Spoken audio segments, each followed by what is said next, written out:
Es el canal de la libertad, el de la justicia y la paz de nuestro pueblo. La señal de las leyes y la transparencia. Ventana de la verdad. Por la Venezuela que todos queremos. Capitolio TV.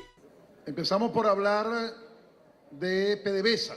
PDVSA es la fuente del 97% hoy en día de las divisas internacionales que recibe el país. Y les tengo mala noticia. En la madrugada de hoy se publicó el último informe OPEP. Nuevamente, en el cuadro correspondiente a información secundaria, volvió a caer la producción, 42.000 barriles diarios. Estamos por debajo del 1.400.000 barriles y la tendencia indudablemente ya está marcada. Va a seguir bajando el resto del año porque todos los indicios de PDVSA así lo dicen, porque es imposible subir la producción en las condiciones que se encuentran. Pero yo quisiera leer unos tips muy rápido para que nos ubiquemos claramente lo que está pasando en esta empresa. PDVSA en default relativo desde octubre del año pasado. Pagó parte de los bonos 2020, solamente porque están en garantía las acciones del Citgo, como dijo el profesor Guerra, pero está en default. No ha sido declarado oficialmente porque los deudores entienden que es mejor esperar que demandar. Y generalmente los default parten del país que tiene la deuda, su declaración, pero está en default relativo. El problema de ConocoPhillips los ha llevado a pretender invocar causa de fuerza mayor. No es invocable la causa de fuerza mayor para no cumplir los contratos internacionales de entrega de petróleo pagado adelantado, porque la causa de fuerza mayor es por desastre natural o por guerra no provocada por ti, es decir, el estrecho de Hormuz, cuando fue la guerra del Golfo, que no podían pasar los buques petroleros, pero no pueden invocarla. La invocaron cuando el paro petrolero del 2002 y tampoco le funcionó. PDVSA tiene que cumplir esos contratos y no puede hacerlo. Hay más de 70 tanqueros estacionados en el Caribe que están siendo utilizados como almacenamiento. Es probable que la producción de la faja tenga que reducirse o inclusive paralizarse por falta de capacidad de almacenamiento, haber perdido la capacidad de almacenamiento en las Antillas neerlandesas.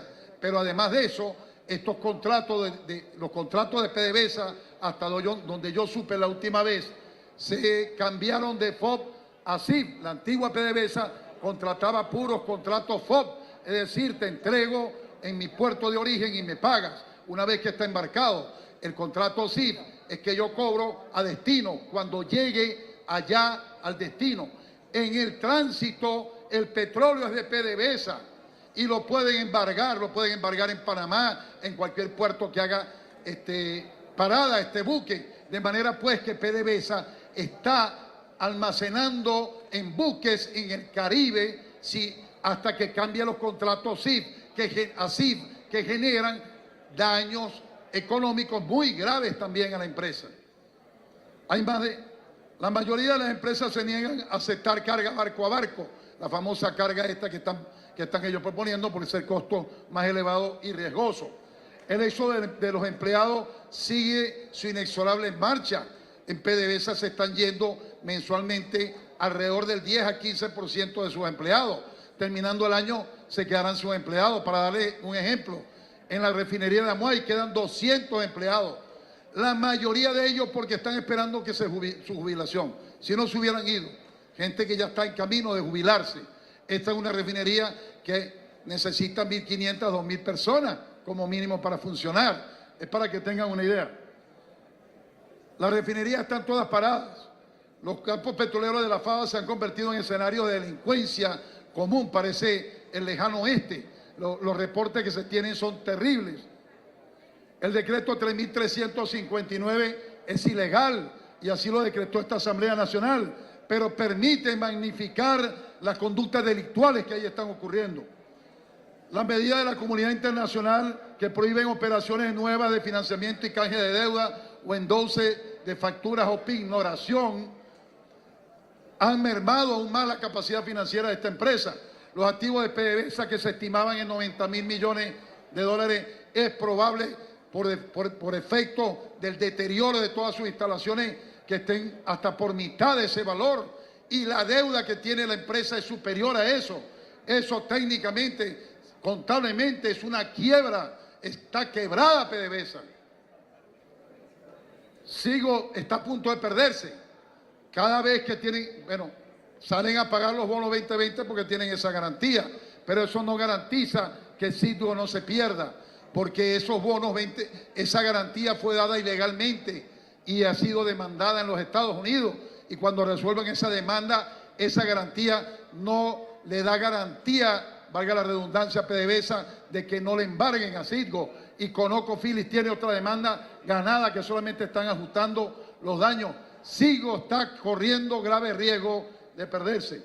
La fragilidad de la industria se ve evidentemente en que no pudo ni prever ni pagar 2.000 millones de dólares de una demanda que le generó el problema que le está generando. La moral de los trabajadores está por el piso. Todo esto ocurre irónicamente cuando los precios del petróleo están creciendo, subiendo, y que el país podía aprovechar un buen momento. Todo esto, para más mal de los venezolanos, ocurre en un momento estelar del petróleo.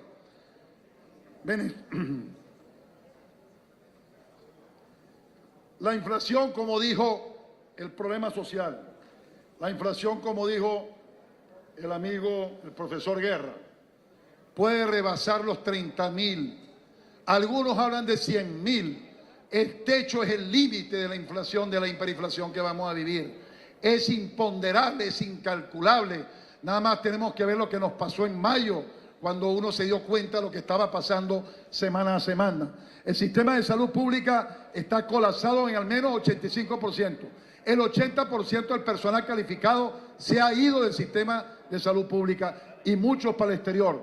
Los enfermos crónicos están condenados a morir. Cáritas, en su estudio, ha anunciado en el último reporte un 23% desde enero, tomado de enero hasta la fecha actual, hasta marzo, perdón, 23% de desnutrición severa infantil.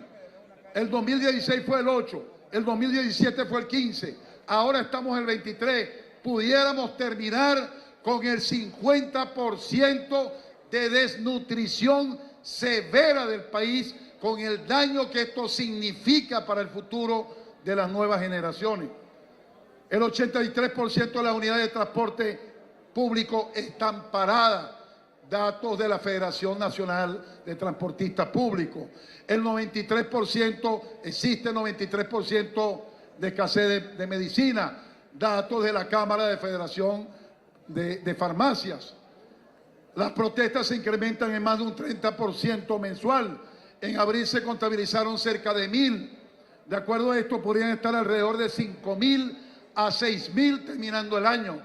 Datos del Observatorio de Conflictividad Social y BP Social. Se produce menos electricidad que hace 20 años, y a pesar de haberse invertido 30.000 millones de dólares en el sistema eléctrico nacional. Las fallas eléctricas también potencian la falla del servicio del agua potable. Caracas tiene un déficit de agua potable del 40%, el resto del país se habla del 50%. En este régimen no se construyó durante casi 20 años ni una sola represa en el país. Todas las represas que están en el país se construyeron en regímenes anteriores o en fechas anteriores a la llegada del difunto. ¿Qué pueden esperarse del sistema de agua potable en el país? El sistema eléctrico, hay una asociación nacional de afectados por las fallas eléctricas que estimaron entre enero y marzo, el 12 de marzo, con un incremento de 25%. Esto pudiera terminar al final del año en convertirse en una falla total. No estamos ajenos al riesgo del blackout total, tanto de servicio eléctrico como de servicio de telecomunicaciones, donde no se invierte en hardware ni en software de hace más de 4 años un centavo. Todos sabemos las dificultades que hay con la comunicación. El efectivo se hace cada vez más escaso cuanto más valen los productos, de manera pues que dentro de un mes prácticamente, digo yo, o antes o ya estamos viviendo eso. No va a haber efectivo. Entonces, si a esto se le suma que la plata va a ser dramático. Lo que estamos viviendo indudablemente es una crisis terminal, totalmente terminal.